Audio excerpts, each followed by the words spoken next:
வணக்கம். தினமும் ஒரு நீட் கேள்வி என்ற வரிசையில் இன்னைக்கு நீட்டுக்கான கேள்வியை நம்ம தமிழில் பார்க்க போகிறோம். பாக்டீரியாக்களுக்கு தலைமுறை மாற்றம் இல்லை ஏனெனில் அப்படின்னு பார்த்தீங்கன்னா அவங்களுக்கு ஆல்டர்னேஷன் ஆஃப் ஜெனரேஷன் அப்படின்னு ஒன்று கிடையாது. ஏன் அப்படின்னு பார்த்தோம்னா பாக்டீரியாக்கள் கேமிட் ப்ரொடியூஸ் பண்ணுறது கிடையாது இல்லைங்களா.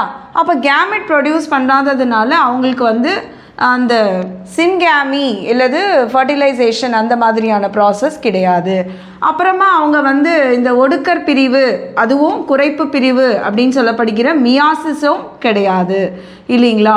ஸோ இதுதான் முக்கியமான காரணம் ஏன் அவங்களுக்கு தலைமுறை மாற்றம் இல்லை. இதற்கான விடை நமக்கு முதல்ல இருக்குது. ஒத்திசைவு அல்லது குறைப்பு பிரிவு இல்லை என்பதுதான் இதற்கான சரியான விடை. மேலும் இது போன்ற கேள்விகளுக்கு ஃபாலோ பண்ணுங்கள்.